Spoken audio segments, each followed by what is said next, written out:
নমস্কাৰ অসমবাসী, মই আছো সীতা জখলা যেহেতু এটা অন্যতম দুগ্ধ প্ৰতিষ্ঠান আৰু গাখীৰৰ পৰা এই সীতা জখলাই আজি ৰাজ্যৰ ভিন্ন প্ৰান্তত এটা নিজকে সুকীয়া পৰিচয় দিবলৈ সক্ষম হৈছে। জাগিৰোডৰ পৰা আহি ৰাজ্যৰ ভিন্ন প্ৰান্তত তেওঁলোকে যি তেওঁলোকৰ ব্যৱসায়িক প্ৰতিষ্ঠান, সেই ব্যৱসায়িক প্ৰতিষ্ঠান এতিয়া লাহে লাহে আউটলেট বহাবলৈ সক্ষম হৈছে। আমি আছো সীতা জখলাত আৰু সীতা জখলাত যিহেতু বিহু বুলি ক'লে সীতা জখলাৰ এটা উদুলি মুদুলি পৰিৱেশৰ সৃষ্টি হয়। সীতা জখলাৰ ক্ৰীম, সীতা জখলাৰ ৰসগোল্লা, সীতা জখলাৰ দৈ, সেয়া মিঠা বা টেঙা দৈ হওক, সকলো এটা সুকীয়া এটা পৰিচয় আছে। সীতা জখলাৰ এটা অন্যতম আৱেগ আছে, বিশেষকৈ গুৱাহাটী মহানগৰীত সীতা জখলাত কেনেকুৱা ধৰণৰ এটা পৰিৱেশ, এই পৰিৱেশটো আমি দেখুৱাবলৈ চেষ্টা কৰিম আৰু সীতা জখলাৰ বহু কৰ্মচাৰীৰ লগত আমি কথা পাতিবলৈ চেষ্টা কৰিম।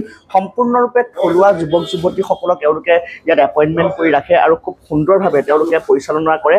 গতিকে সীতা জখলা ব্ৰেণ্ডটোক যিহেতু সমগ্ৰ অসমতে ফেমাছ, গতিকে সীতা জখলাই বিহু বুলি কেনেকুৱা ধৰণৰ বজাৰ কৰিছে বা তেওঁলোকৰ বজাৰ কেনেকুৱা, এই সম্পৰ্কে আমি তেওঁলোকৰ পৰা জানিবলৈ চেষ্টা কৰিম। প্ৰথম মই দেখুৱাইছোঁ, ভিডিঅ' জাৰ্নেলিষ্টে দেখুৱাব। এইবোৰ চাওক আপোনালোকে ডাব্বা, সকলো কেৱল ডাব্বা আৰু এয়া বিভিন্ন এইটো লালমোহন, এয়া ৰসগোল্লা, কেৱল সকলো তেওঁলোকে লৈ আনিছে। ইখনৰ পিছত সিখন তেওঁলোকৰ বাহন ইয়ালৈ আহিছে আৰু বিভিন্ন তেওঁলোকে ইয়াত প্ৰচেষ্টা লৈছে। এইবাৰ চিৰা তেওঁলোকে লৈছে, পূৰ্বে মই দেখা নাছিলোঁ। তো আই আখল, গতিকে কুমলীয়া চিৰা, এইবোৰ বহুতখিনি আহিছে। অন্যহাতে সীতা জখলা এইবোৰ চব কেৱল মাত্ৰ ডাব্বা সকলোতে, আৰু বিভিন্ন দৈ আছে ইয়াত, মিঠা দৈ, টেঙা দৈ, এনেকুৱা ধৰণৰ। আৰু এইসমূহ ৰেট আপোনালোকে 100 টকাতে এনেকুৱা ধৰণৰ দৈ আপোনালোকে লাভ কৰিব। প্ৰকাশ দা আছে, বিশেষকৈ খুব ফেমাছ মানুহ ইয়াত, গোটেই গ্ৰাহকসকলক প্ৰকাশ দাই চোৱা চিতা কৰে। অন্যহাতে ক্ৰীম আপোনালোকে পাব, ক্ৰীম এয়া খুব সুন্দৰভাৱে ইয়াত আছে 200 টকাত এনেকুৱা ধৰণৰ ক্ৰীম আপোনালোকে লৈ যাব পাৰিব সীতা জখলাৰ পৰা। আৰু সীতা জখলা ব্ৰেণ্ডটোক আচলতে সকলোৱে প্ৰমোট কৰিবলৈ চায়, কাৰণ সম্পূৰ্ণৰূপে থলুৱা ব্ৰেণ্ড আৰু ইয়াত সম্পূৰ্ণৰূপে যিসকল লোক নিয়োজিত হৈ আছে তেওঁলোক হৈছে সম্পূৰ্ণৰূপে অসমত থলগিৰি অসমীয়া। আৰু এটা বৃহৎ প্ৰচেষ্টাত ইয়াৰ পৰৱৰ্তী পৰ্যায়ত এটা উদ্যোগ জাগিৰোডৰ পৰা আহি সমগ্ৰ অসমত তেওঁলোকে এটা কৰ্মচাৰী আমাৰ লগত আছে। আৰু পোনপ্ৰথমে আপোনাক ভোগালী বিহুৰ শুভেচ্ছা জ্ঞাপন কৰিছোঁ। যিহেতু আজি উৰুকা, গতিকে উৰুকা দিনটোত আপোনালোকৰ কেনেকুৱা ধৰণৰ বজাৰ, কাৰণ বজাৰ দখল কৰিবলৈ যথেষ্টখিনি আপোনালোকে চেষ্টা কৰে। প্ৰত্যাহ্বানো আহিছে, এতিয়া বহুকেইটা আউটলেট হ'ল, বহুকেইটা কোম্পানী আহিলে, গতিকে আপোনালোকে কেনেকৈ ধৰণে পুনৰ আগবাঢ়িব? পোনপ্ৰথমে আপোনাৰ জৰিয়তে সমগ্ৰ অসমবাসী ৰাইজলৈ ভোগালী বিহুৰ আমি সীতা জখলা পৰিয়ালৰ তৰফৰ পৰা আন্তৰিক শুভেচ্ছা জ্ঞাপন কৰিছোঁ। যাতে সকলোৰে শান্তি মংগল হওক তাৰে কামনা কৰিছোঁ। আৰু বিশেষকৈ ক'বলৈ গ'লে বিহু বুলি ক'বলৈ গ'লে ভোগালী বিহুত দৈ অথবা দুগ্ধজাত সামগ্ৰীৰ যি প্ৰচলন আছে, যিটো ব্যৱহাৰ কৰা হয়, তাৰ ভিতৰত দৈ, ক্ৰীম হওক বা মিঠাই হওক, ইত্যাদি ধৰণৰ চিৰা হওক, চাউল হওক, মিঠাই হওক, এইবিলাক সকলো বস্তুখিনি সীতা জখলাই প্ৰত্যেক বছৰতে আচলতে বিহু বুলি কোৱাৰ লগে লগে এমাহ 2 মাহ ঘিউ আনিছে নেকি? হয়, আমাৰ ঘি আগৰ পৰা আছে। আগৰটো বিহুত নাছিল নেকি? ঘি আছিলে, মিঠাই আছে। এতিয়া বহুত বজাৰ দেখোঁ যে আমি ঘিউবোৰ ডুপ্লিকেট থাকে, বহুত মিক্স কৰা থাকে।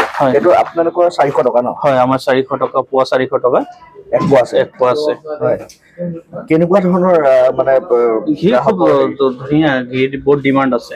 এইটো আধা কেজি দাম কিমান? আধা কেজি 800। আৰু তেনেদৰে আপোনালোকে চাব পাৰে, এই অনাৰকলি আছে, আৰু তাৰপিছত আপোনাৰ এই চানা খুৰমা আছে, ড্ৰাই লালমোহন আছে, যিসমূহ আমাৰ মিহি দানা আছে, পেৰা আছে, এইবিলাক আছে চব। আমি চানাৰ গজা হ'ব, ঘিৰ কালাকান হ'ব, আপোনাৰ চানাৰ গজা হ'ব। কালাকানটো ঘিৰ হয়? ঘিৰ হয়।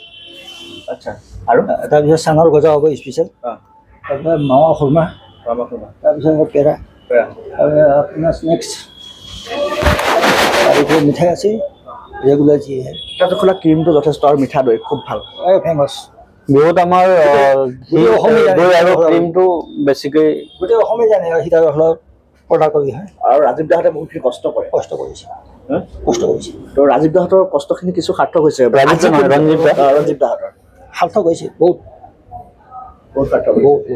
তো যদি মই এটা কথা সুধিবলৈ যাওঁ, ইয়াত কিমানমান যুৱক যুৱতীক আপোনালোকে সংস্থাপন দিছে এতিয়া এই মুহূৰ্তত গুৱাহাটীত? বিভিন্ন গলিতটো আপোনালোকৰ গাড়ী আছে, এতিয়া বিভিন্ন গলিতটো আপোনালোকৰ গাড়ী ঘূৰি ফুৰিছে। এনেকৈ ক'বলৈ বহুত আছে, কিন্তু সীতা জখলাৰ নিজৰ কৰ্মচাৰী বুলি ক'বলৈ গ'লে প্ৰায় 100 জন আছে। তাৰ ভিতৰত আপোনাৰ আমাৰ ডিষ্ট্ৰিবিউশ্যন যিটো চেইন আছে, তাৰ ওপৰত ইনক্লুডেড ড্ৰাইভাৰৰ পৰা আৰম্ভ কৰি মালিকৰ পৰা আৰম্ভ কৰি কেইবাজনো লোক আছে। ৰিটেইলাৰতো যায় বস্তুখিনি গৈ, এনেকৈ বহুত ফেমিলি আছে 500ৰ ওপৰত ফেমিলি হৈ যাব আজি আমি কমপ্লিট কৰি ধন্যবাদ জ্ঞাপন কৰিছোঁ আৰু এয়া আছিল সীতা জখলা আমি প্ৰতি বছৰে আহোঁ সীতা জখলালৈ আৰু সীতা জখলাই খুব এটা সুন্দৰ ব্যৱস্থা কৰে গ্ৰাহকসকলক বিশেষভাৱে তেওঁলোকে আকৰ্ষণ কৰিবলৈ চেষ্টা কৰে আৰু সম্পূৰ্ণৰূপে বিশুদ্ধ খাদ্য সামগ্ৰী সীতা জখলাই গ্ৰাহকসকলক যোগান ধৰে গতিকে সীতা জখলাত আজি উৰুকা দিনটোত সীতা জখলাৰ কি ব্যৱস্থা সীতা জখলাত কেনেকুৱা ধৰণৰ ভিৰ সেই সম্পৰ্কে আমি আপোনালোকক দেখুৱাবলৈ চেষ্টা কৰিলোঁ চাই থাকিব MMD